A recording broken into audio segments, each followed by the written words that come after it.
Durante estos 3 días hemos estado hablando del privilegio y el gran regalo que Dios le ha dado a la iglesia de tener a Elena G. de White como un mensajero profético para esta iglesia. Pero esta tarde yo quiero llevarlos a una reflexión en una dirección diferente. Y es nuestro papel como iglesia en relación al mundo. Desde que yo era niño crecí con la idea de que nosotros somos un movimiento profético. ¿Qué queremos decir con la idea de que somos un movimiento profético? Así que es la pregunta que quiero hacerles esta tarde. ¿Qué significa que somos un movimiento profético? Durante un tiempo yo pensaba que el ser un movimiento profético para nosotros implicaba que la iglesia adventista surgió en base al cumplimiento de la profecía. Y recordamos Apocalipsis capítulo 10, Apocalipsis 11 y la experiencia del profeta Juan, cuando el ángel le da el libro. Ustedes recuerdan esa experiencia, le da el libro y le dice que lo coma. Y Juan lo come y le es dulce en la boca y le es amargo ¿dónde? En el vientre. Y entonces Juan recibe una vez más la orden, la instrucción: es necesario que profetices ¿qué? Otra vez. Y la iglesia adventista ha encontrado en esa experiencia un mensaje de la experiencia de la iglesia adventista, especialmente en su inicio, 1844, con la experiencia del Gran Chasco. Así que sí, somos el cumplimiento de la profecía, pero me parece que hay algo más. ¿Qué significa que somos un movimiento profético? Yo quiero sugerirles en esta tarde que vayamos a estudiar 2 libros de un solo autor, el libro de Lucas y el libro de Hechos, y estudiemos cómo es que el apóstol Lucas o el autor Lucas concibe a la iglesia como un movimiento profético. Y vamos a encontrar que para Lucas la iglesia es la continuación del ministerio profético de Cristo Jesús. Así como Cristo Jesús vino como el gran profeta que Dios había anunciado y prometido desde el tiempo de Moisés, este ministerio profético de Cristo Jesús es continuado por la iglesia. Y la iglesia entonces recibe su identidad, pero también su modo de vida y su misión como una extensión del ministerio profético de Cristo Jesús, como aquel profeta a quien Dios había de levantar, y de acuerdo a Deuteronomio capítulo 18, versículos 15 al 19, y que por lo tanto sería el que, si el pueblo de Israel lo escuchaba, entonces iban a ser parte del pueblo de Israel. Si el pueblo de Israel lo rechazaba, iban a ser cortados de entre su pueblo. Así que eso es lo que yo quiero hablarles en esta tarde. Así que empecemos un poco a analizar ese tema. En primer lugar, ¿qué es un profeta? Un profeta es un vocero de Dios.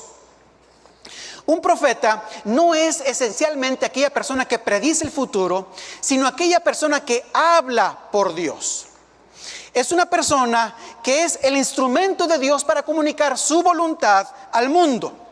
El profeta comunica esta voluntad de Dios a través de las palabras que él habla, pero también por la forma en que vive y también por sus acciones y por su carácter. Así que no solamente son las palabras, también son las acciones, el modo de vida y el carácter del profeta que Dios utiliza para comunicar su voluntad. Así que el profeta no solamente habla la palabra de Dios, sino que también la representa y la personifica. La palabra de Dios recibe realidad, tiene realidad en la experiencia del profeta. Y Lucas describe claramente a Cristo Jesús como un profeta. De acuerdo al libro de Lucas, capítulo 4, versículos 16 al 21, Jesús inicia su ministerio afirmando que Él es el cumplimiento de la misión y de la visión de Isaías en Isaías 61 y 2. Y diciendo: el Espíritu de Dios es sobre mí y me ha ungido para hablar buenas nuevas, etc. Ustedes conocen muy bien este pasaje. Pero en ese mismo texto, Lucas 4, Cristo Jesús se aplica a sí mismo el proverbio de que un profeta no es aceptado en su propia patria. Más adelante, las personas reaccionarán a los milagros de Jesús diciendo que un gran profeta se ha levantado en nuestro medio. Lucas capítulo 7, versículo 16. Y también ellos van a especular de cuál de los profetas es Cristo Jesús. Cristo Jesús asimismo se identifica a sí mismo con la identidad profética cuando Él dice que es imposible que un profeta perezca fuera de Jerusalén. Lucas capítulo 13, versículos 33. Después de su muerte, en el camino de Emaús, Cristo Jesús describe a los discípulos describen a Cristo Jesús como un profeta poderoso en hechos y en palabras delante de Dios y del pueblo. Lucas 24, 19. También, después de la resurrección de Cristo Jesús, los apóstoles proclaman explícitamente a la nación judía que Jesús es el profeta como Moisés, que Moisés dijo: como yo, un profeta como yo, os levantará Jehová. Ese profeta como Moisés, que Dios había prometido que había de levantar, y que cualquiera persona que no ponga atención a este profeta, Cristo Jesús, será cortado de en medio de su pueblo. Hechos capítulo 3, versículos 22 al 26. Así que Lucas claramente identifica a Cristo Jesús como un profeta. También las acciones de Jesús son modeladas en las acciones de los antiguos profetas. Tres de sus modelos más interesantes son el ministerio de Elías, el de Eliseo y sobre todo el ministerio de Moisés. En su primer sermón, por ejemplo, Cristo Jesús mencionó a Elías y Eliseo como los antecedentes de su propia obra. Cuando Él resucita al hijo de la viuda, Él dice las mismas palabras que Elías dice cuando resucita al hijo de la viuda de Sarepta. Y dice después que lo da a su madre, citando exactamente la misma expresión en griego en la Septuaginta en Lucas capítulo 7, versículo 15. Pero Lucas no solamente describe a Jesús como un profeta, Lucas también escribe a los creyentes como profetas. Por ejemplo, cuando Pedro interpreta el derramamiento del Espíritu Santo en el Pentecostés, él cita Joel 2:28, diciendo que la profecía de Joel de que vuestros hijos iban a profetizar, soñar sueños, se está cumpliendo en los discípulos. Pero hay un detalle muy importante en esta profecía. Dice en esta profecía en Hechos capítulo 2 versículos 17 al 21 que Dios daría señales y maravillas en los cielos y señales en la tierra abajo. Hechos capítulo 2 versículo 19. Esto es muy importante porque estas dos referencias, señales y maravillas, es una expresión que se utiliza en la Septuaginta para referirse al ministerio de Moisés. No tengo tiempo para ver todos los pasajes, pero ustedes buscan en una concordancia bíblica señales y maravillas. Van a encontrar muchísimos pasajes donde señales y maravillas se refiere a las poderosas obras de Moisés como profeta, libertando al pueblo de Dios de Egipto y llevándolo a la tierra de Canaán. Así que, así como Dios hizo señales y maravillas a través de Moisés, Dios hace señales y maravillas a través de la iglesia. Es decir, la iglesia es otro profeta como Moisés. Miren, por ejemplo, encontramos Hechos 2:22, que Pedro dice: hombres de Israel, escuchen estas palabras, Jesús de Nazaret, un hombre testificado por Dios con poderosas obras y maravillas y señales que Dios hizo a través de él en vuestro medio, como ustedes mismos saben, otra vez Jesús haciendo señales y maravillas, un profeta como Moisés. Pero encontramos que Hechos atribuye lo mismo, señales y maravillas, a Pedro y a Juan, a Esteban, a Felipe, a Bernabé, a Pablo y también a Pablo solo y a otros discípulos. Así que Jesús, señales y maravillas; la iglesia, señales y maravillas; Moisés, señales y maravillas. Tenemos tanto Jesús como la iglesia tienen este carácter profético en la Biblia. Otro detalle interesante es que en Hechos 7, 17, 53 encontramos en el discurso de Esteban una descripción del ministerio de Cristo, del ministerio de Moisés, que es interesante por un detalle que muchas veces pasamos por alto. Y es que Esteban describe el ministerio de Moisés en dos partes, en dos visitaciones. La primera visitación, de acuerdo a Esteban, fue cuando Moisés tenía 40 años de edad y fue a defender a uno de los israelitas de uno de los opresores, indicando por este medio que él estaba listo para ayudarlos. Los israelitas, sin embargo, lo rechazan y Moisés tiene que huir y se exilia en el desierto. Allí en el desierto Dios habla con él y lo envía una vez más a Egipto a visitar a su pueblo, pero ahora como gobernante y redentor con gran poder. Así que tenemos una primera visita, Moisés tiene que irse, luego una segunda visita como gobernante con gran poder. Y Esteban le recuerda a su esencia que Moisés había profetizado que Dios levantaría un profeta como él y que cualquiera que no escuchara a este profeta sería cortado de entre su pueblo. Esta profecía, como dijimos ya, también Pedro la menciona en Hechos 3, 22 al 26. Y así que Esteban explica cómo cuando la nación rechazó a Moisés, una segunda vez más ellos dicen, si la nación rechaza a Moisés, ellos estarán regresando a Egipto y cortando su relación con Dios. Esta descripción del ministerio de Moisés en dos partes es muy interesante porque parece mencionar el ministerio de Cristo Jesús y de la iglesia en dos partes, uno después del otro. Fíjense que Moisés habla poderosamente, pero cuando regresa la segunda vez dice que él viene como gobernante y redentor. Y esto nos apunta a Cristo como exaltado a la diestra de Dios, como gobernante y redentor de su pueblo. Así que tenemos estas dos visitas, Cristo Jesús y el Cristo Jesús a través de la iglesia. Cristo Jesús es rechazado primera vez por ignorancia, pero Dios envía a los apóstoles y a la iglesia en una segunda visitación para darle la oportunidad de arrepentirse y de regresar a Dios, y los envía con gran poder y señales a través del Espíritu Santo.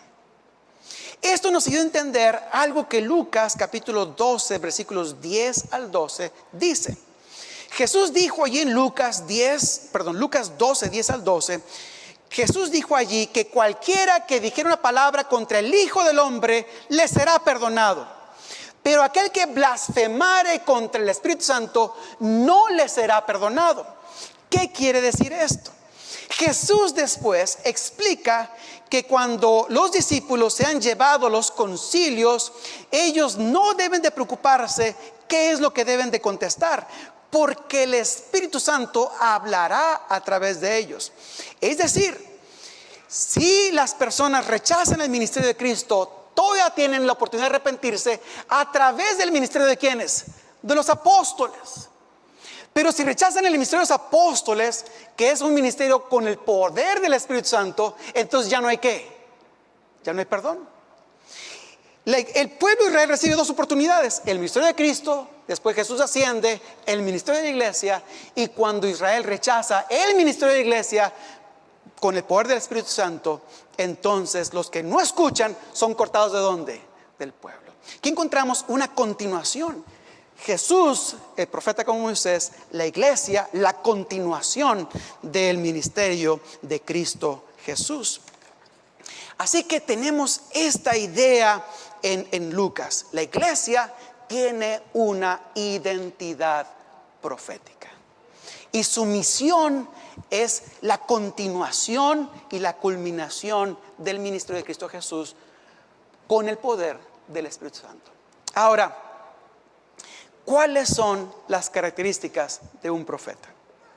Y esto es lo principal que quisiera decir en esta tarde. ¿Y cómo se cumplen estas características en la iglesia? Hay 4 características principales de un profeta. Quizás hay más, pero hoy quiero mencionar 4.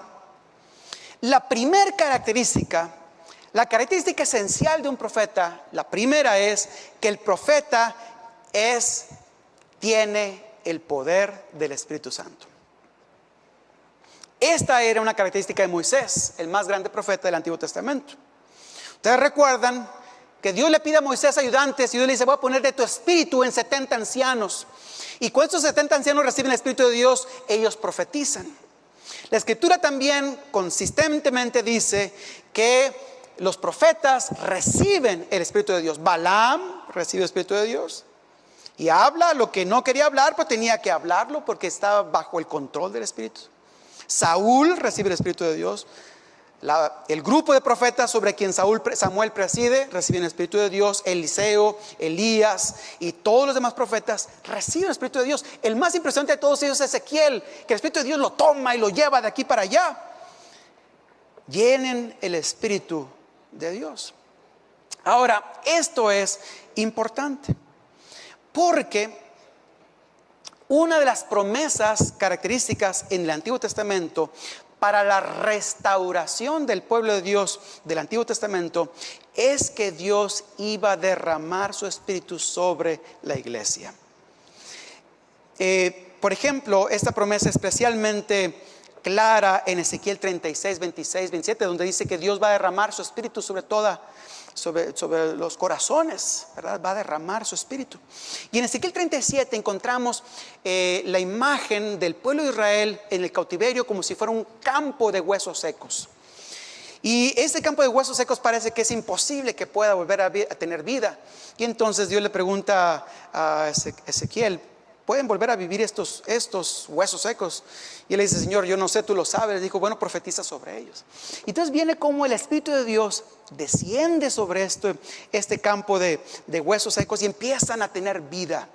Y esta imagen del pueblo de Dios como huesos secos que reciben vida es la imagen de una resurrección. Así como Adán adquiere vida cuando Dios sopla en él el Espíritu de vida, el pueblo de Dios revive cuando recibe ¿qué? El Espíritu Santo. Es la misma imagen. Lo más interesante es que en el Nuevo Testamento, Gálatas 4:6, Romanos 8:11 al 14, Efesios 2:18, la característica principal de quién es miembro y quién no es miembro del pueblo de Dios es el Espíritu Santo. Quien tiene el Espíritu Santo es miembro del pueblo de Dios. Quien no lo tiene, no lo es. Cuando Dios le quiso decir a la iglesia claramente que los gentiles eran miembros del pueblo de Dios, a pesar de no ser circuncidados, la característica más clara para decir que ellos eran miembros del pueblo de Dios, ¿qué fue? Les dio ¿qué? Su Santo Espíritu, porque el recibir el Espíritu Santo es la característica esencial del pueblo de Dios. Así que el Espíritu Santo guía, mueve, constriñe, da poder. Y es santo porque no es del hombre, viene de afuera, viene de algo que es completamente ajeno al hombre y a la humanidad. Viene de Dios, por eso es santo. Así que la primera característica del profeta es que recibe ¿qué? El Espíritu Santo. Cuando los discípulos despiden a Cristo Jesús, ¿recuerdan ustedes que ellos fueron con Jesús al Monte de los Olivos? Y estaban allí cuando Jesús estaba hablando con ellos. De repente se empieza ¿qué? A levantar, y ellos se quedan viendo y se va. Y hasta que una nube lo cubre. Esta imagen nos recuerda la imagen de otra transición profética. ¿Qué imagen les recuerda a ustedes esta transición? ¿La imagen de quién? De Elías. ¿Y quién? Y Eliseo. Elías, el profeta de Dios, asciende, pero si Eliseo está allí y lo ve, va a recibir de él algo. ¿Y qué es lo que le dice Elías? ¿Qué quieres que te dé? Y le dijo, una doble ¿qué? Porción de tu Santo Espíritu. Y la iglesia, los apóstoles que están reunidos cuando Jesús asciende, reciben también ¿qué? Esa porción del Espíritu Santo y hacen obras mayores que las que Jesús hace. Un pañuelo de los apóstoles va y sana ¿qué? Sana enfermos, es increíble. Es esa transición profética. La iglesia es la continuación del ministerio profético ¿de quién? De Cristo Jesús. Así que la iglesia debe recibir el Espíritu Santo. Si es un movimiento profético, la iglesia entonces tiene que estar caracterizada por la posesión ¿de qué? Del Espíritu Santo. Bueno, esa es la primera característica. Pero hay una segunda característica de un profeta. Y la segunda característica de un profeta es que el profeta recibe y habla la palabra de Dios. Si ustedes van a Oseas 1:1, Joel 1:1, Sofonías 1:1, Ageo 1:1, Zacarías 1:1, Jeremías 1:11, Ezequiel 1:3, Amós 3:1, etc. Van a decir, la palabra de Dios vino a mí ¿qué? Diciendo. Constantemente, la palabra de Dios vino a mí diciendo. El profeta recibe la palabra de Dios. Y la recibe para que él la comunique al mundo. Esto es una tarea realmente no es una tarea incómoda, porque Dios a menudo habla no solo para confortar al pueblo, sino también para reprender al pueblo, para llamarlos de regreso al propósito original que Dios tiene para ellos. Así que los profetas reprenden la adoración idólatra. También los profetas consistentemente atacan la opresión económica. Los profetas hablan en contra de los lujos desmedidos. Los profetas también hablan en contra del robar, en contra de la perversión de la justicia, hablan en contra del no ponerle atención al pobre de la tierra. Es decir, el mensaje es apropiadamente resumido en la expresión de Isaías 56:1. Observad justicia y practicad, ¿verdad? Observad derecho y practicad ¿qué? Justicia. A mí algo que a mí últimamente me ha estado haciendo reflexionar es el hecho de que los profetas, muchos del mensaje de los profetas en el Antiguo Testamento tenía que ver con asuntos sociales. Y yo sé que ha habido en este congreso también referencias a la obra de Elena White en cuanto a asuntos sociales. Asuntos de esclavitud, asuntos de alcohol, y tuvo un rol muy fuerte. Ella impulsó mucho esto. Y la pregunta que yo me hago es: ¿cuál es la función de la iglesia en estos asuntos? Si la tenemos, y si es una función en estos asuntos, ¿cómo la cumplimos? Porque tenemos una misión ¿qué? Profética. Así que la iglesia habla la palabra de Dios, recibe la palabra de Dios y la habla, e invita a los profetas, invitaban a las personas a dejar los ídolos, a arrepentirse y a seguir a Jehová. Pero ahora la iglesia, el mensaje de los tres ángeles, nos invita a temer a Dios y darle ¿qué? Honra, dejar afuera los ídolos y temer a Dios y darle gloria, dadle honra. Ahora yo quiero leer algo que en este contexto, algo que Elena White dice en Consejos para Escritores y Editores, página 38, párrafo 3. Y lo voy a leer despacio porque siento que es muy importante. Miren lo que dice aquí.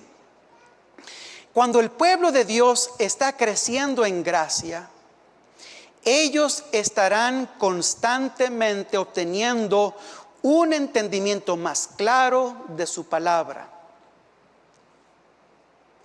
Ellos discernirán nueva luz y belleza en sus verdades sagradas. Estamos hablando de nueva luz y ¿qué?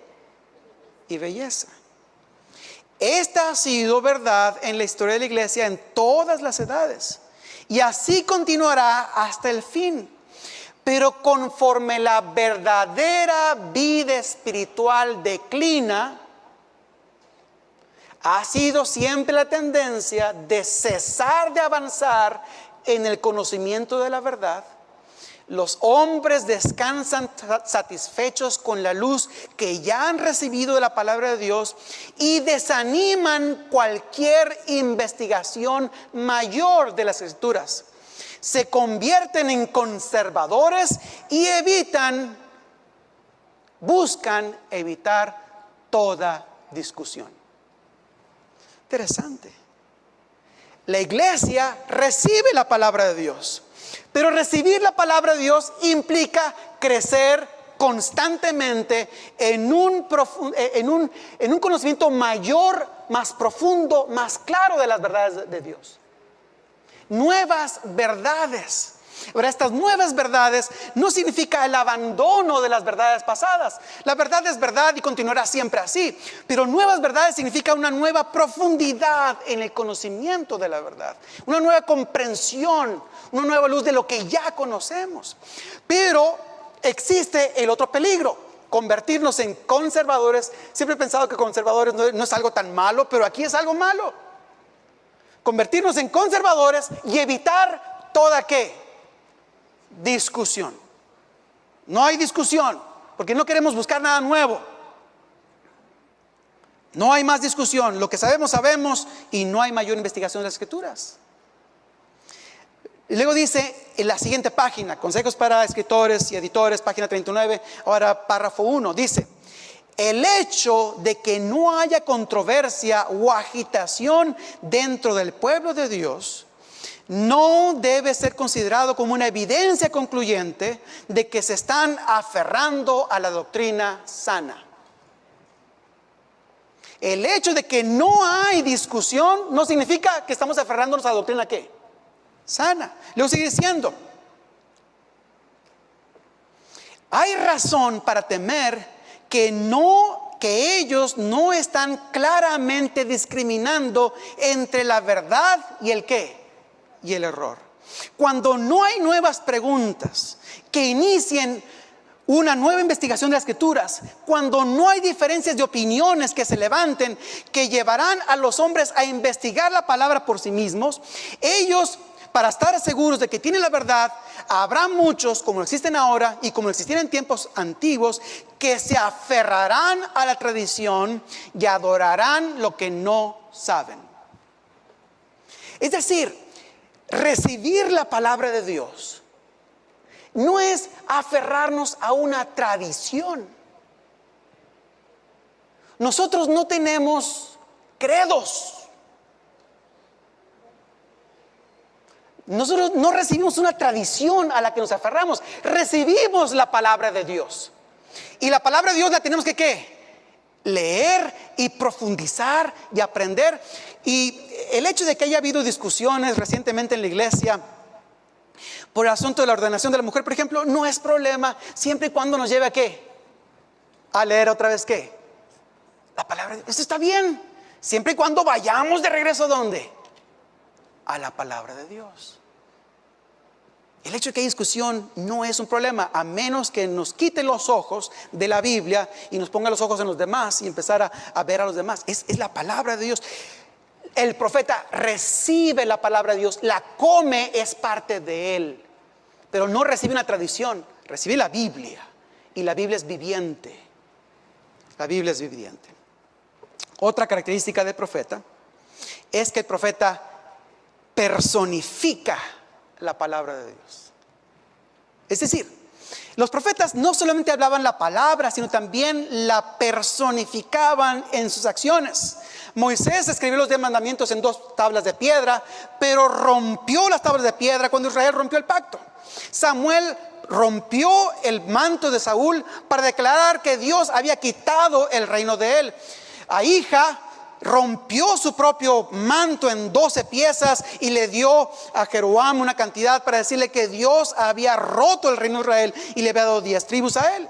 Jeremías compró un campo mientras Jerusalén estaba bajo sitio. Ezequiel es quizás el profeta que es el más colorido y el que más nos impacta con sus acciones, lo que él hace: compone un sitio, come ciertas cosas, se acuesta de cierta manera, porque el profeta personifica ¿qué? La palabra de Dios. El profeta la vive la palabra de Dios. Lo más importante es que los profetas personifican el mensaje en su propio carácter. Moisés, más que ninguna otra persona, personificó lo que es la justicia del pacto. Dice que no había un hombre, que Moisés es el más manso de todos los hombres. Ascendió a la presencia de Dios, habló con Dios, lo vio cara a cara, fue el íntimo amigo de Dios, porque él personificaba lo que Dios quería hacer con Israel. Similarmente, la vestimenta de Elías era una reprensión contra los excesos de la monarquía de Acab. De la misma manera, la iglesia personifica el mensaje que fue llamado a proclamar. ¿Y cómo personificamos el mensaje en la iglesia? Es una buena pregunta, ¿no es cierto? Jesús dijo muchas cosas, pero el impacto que tiene lo que Jesús dice es fuerte cuando eso se muestra en la iglesia. Fíjense que yo tengo aquí un artículo que acabo de leer en el New York Times la semana pasada, de algo que ocurrió. Hubo una reunión entre unos candidatos de Estados Unidos y un grupo de evangélicos, un grupo de pues líderes evangélicos. Y en esa reunión, este candidato les dice a ellos, miren lo que les dice, yo leo aquí literalmente, dice: yo les digo a ustedes, amigos, ustedes tienen mucho poder, mucha influencia. Desafortunadamente el gobierno les ha quitado a ustedes ese poder muy fuertemente, pero ustedes lo van a recibir. Ustedes tienen que conseguir ese poder de regreso, tienen que tomarlo. Recuerden esto: si ustedes suman todos los hombres y mujeres que están aquí, son los más poderosos lobbyists, no sé cómo se traducen lobbyists, los más poderosos cabildeos, gracias, cabildeos en el sala de Congreso. Ustedes son los más poderosos. Ustedes son 75-80% del país creyentes, dice, pero ustedes no utilizan el poder. Ustedes no utilizan su poder, necesitan poder. Lo que este candidato fue decirle a este grupo de líderes evangélicos es que ellos necesitaban tomar el poder de regreso. Pero lo que dice el artículo del New York Times es que Jesús dijo: mi reino no es de ¿dónde? De este mundo. Y si los líderes evangélicos, por ejemplo, buscan ese poder, están personificando el ministerio de Cristo Jesús, el mensaje de la palabra de Dios. No, al revés, están personificando otro mensaje, otra teología. Así que la iglesia personifica el mensaje. Miren, Jesús como profeta, y como los profetas son itinerantes, viajaban de un lado a otro predicando el evangelio. La iglesia, en Hechos encontramos constantemente el movimiento: Pedro, Felipe, Pablo, Bernabé, Silas, todos viajando de un lugar para otro llevando el evangelio. Apolos y otros llevando el evangelio. También Jesús como profeta, su vida es caracterizada por la oración. Pero aún la iglesia, encontramos en Hechos, caracterizada por la oración. Otro detalle muy interesante es que Jesús se describe a sí mismo como un siervo de siervos. Yo estoy aquí como el que sirve, dijo Jesús en la última cena. Y cuando llegamos a Hechos, los discípulos son los que sirven, los apóstoles son los que están en la mesa. Porque la iglesia personifica la teología. Y nosotros como iglesia debemos de representar, personificar la teología, la Biblia, lo que hemos recibido de la palabra de Dios. Finalmente, la última característica de un profeta es que el profeta testifica en medio de la oposición. El decir que hablamos por Dios, que tenemos un mensaje de Dios para las personas, es quizás lo más ofensivo que podemos decirle a otras personas, porque implica que yo estoy con Dios y tengo un mensaje para ti, probablemente tú no estás con quién.